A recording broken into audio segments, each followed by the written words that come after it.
Welcome back to MKE Gadgets. This is my OneInfiniti CNC router. And in today's project, we're going to take this scrap of wood, and this is left over from a larger project. And it's good to save little pieces like this because you never know what you can do with them. We're going to make this catch-all tray. And this is a great project for a beginning CNC woodworker. And a catch-all tray, you can put your coins and your money, your jewelry, your keys on your dresser, side of your bed. It's just a nice little tray. These make great gifts. And if you got a lot of pieces of small scrap wood, glue them together and you got Christmas right here. So I recently gave a catch-all tray to my friend Steve, and he gave it back to me and he put my logo in there. Hey, thanks Steve. That matches perfectly. So what I did is I cut the blank just a little bit bigger than the project, because we're going to go around with the router bit and clean up all outside surfaces as well as this pocket. First thing we want to decide, what is our money side? This will be the top. It looks better than that right there. So this will be the top, this will be down. We want to attach this to our spoil board. Let's zoom in and I'll show you how I do that. So we want this surface of the spoil board and the surface of the project to be clean and smooth. And when I trim this with my saw, it left a little fuzzy parts there. So let's just sand that off. And we'll put this on a table, bottom facing up. And we'll just sand this. And then I like to hit both of them with a brush. So put the project right down there. I'm just taking a pencil and I'm just going to scribe the outline of that. Now this is just blue painter's tape, the kind you get at the big box store. I lay down 2 strips and I cut it with a putty knife.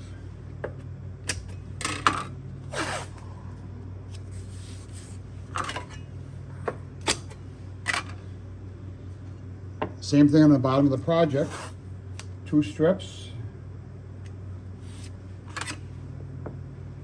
and I cut it with a knife.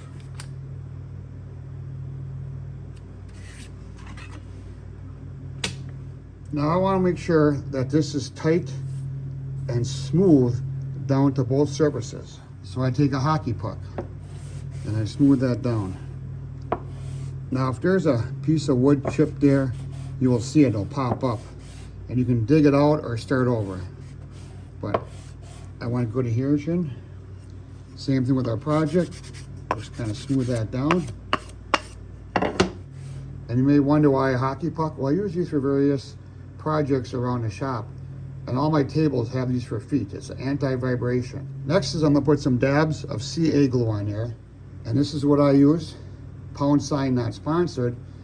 And I use this because I go to my super ultra mega bigger box store and they have various brands of CA glue. I buy the cheapest bottle with the most weight. There's some monkey style glue that's very expensive, and CA glue is CA glue. There's really no difference. And I'm gonna put down some dabs here.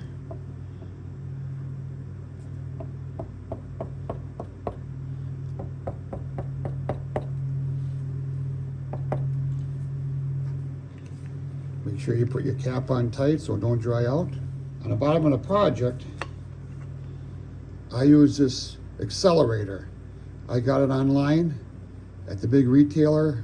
I think it's called the Nile. I know it's named after a river or something like that. And I just spray this on there. Just get it wet. And I stick it down. I position it so the front is parallel with my wasteboard, and I press down on that. Then I take a J roller. This is left over from a previous project, so I figure why not? And I just use downward pressure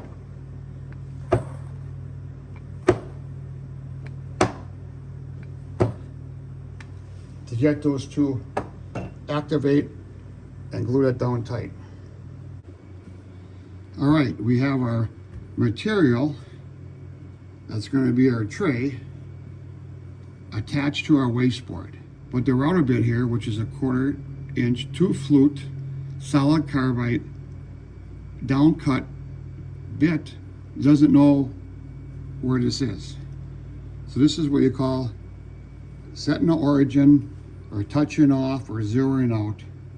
So that's what we're going to do first. So I'm going to use my hand controller here, and I'm just going to move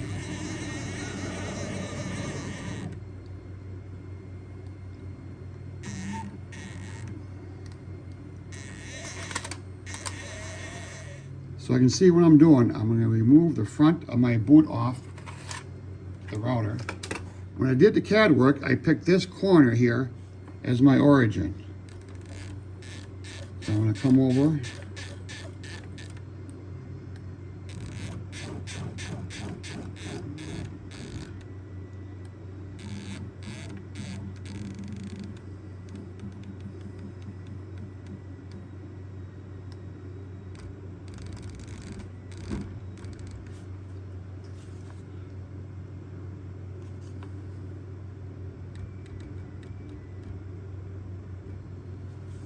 Now remember, I cut this wood a little bit wider than the project. So I want to line up the face here with the router bit, and that's in the y-axis. And then I go over to the x-axis,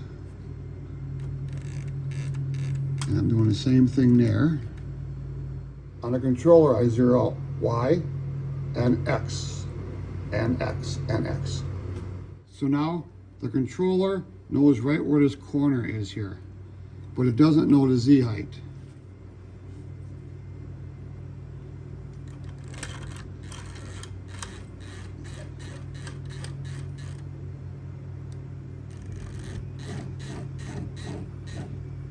So I have a scratch piece of paper. This is what I use for touching off. And this paper is 3/1000 of an inch thick. And I'm just going to stick it underneath there.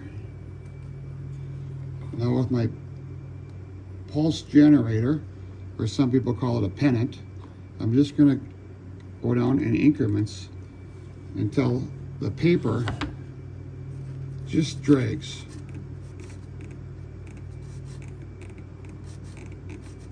And keep moving the paper as you feed it in. And there it's tight. I'm going to go up 1/1000. Tight. And then it just drags in there. So I'm probably 4/1000 of an inch off the work surface of the part. Back to controller and hit 0. Now I'm just going to move my Z up, a little clearance, remove my paper, and I'm going to hit work origin. So I hit work origin, and my X and Y zeroed out, and we look at the part, and we're right above this corner, so I'm confident that that is the right location. Back on the controller, I loaded my program, and you can see the outside contour here and the inside pocket, and that looks like that. Let's review. We got our material attached to the wasteboard. We got our origin set with our router bit to be the lower left top. We got our dust boot on, and we have the program loaded. And for some people, this might be a little bit loud. I recommend hearing protection. And it gets a bit dusty, a little dust protection. First thing we want to do is put our vac system on. And before I put the spindle on, just put my hand over it. I can feel the vac system on.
So when a program ends, the spindle goes home and it shuts itself off. And now you just use your pennant and you back off. If you don't have one of these, I don't care what kind of router you got, get one. These are worth it. And I'll come over a little bit on the edge. All right. You can see here where there's Z0 set perfectly on the top.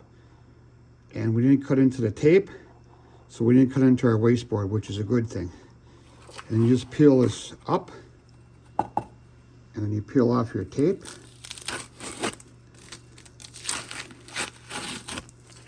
And there, we cleaned up all the edges. Remember, we had that little extra material there. Next, a little sanding.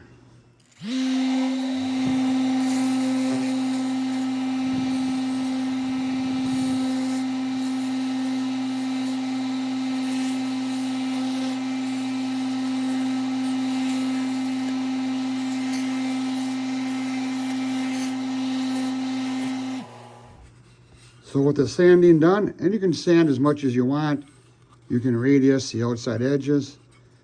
I just sand it smooth, put a coat of finish on there, and you got the ultimate Christmas gift.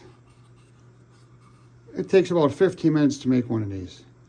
Now the first rule of CNC operation, and that's any machine, the first time you have a program, you never walk away. You have your hand over the e-stop button. E-stop, emergency stop button. I thought this turned out pretty good. And look at this. Same size as my other one.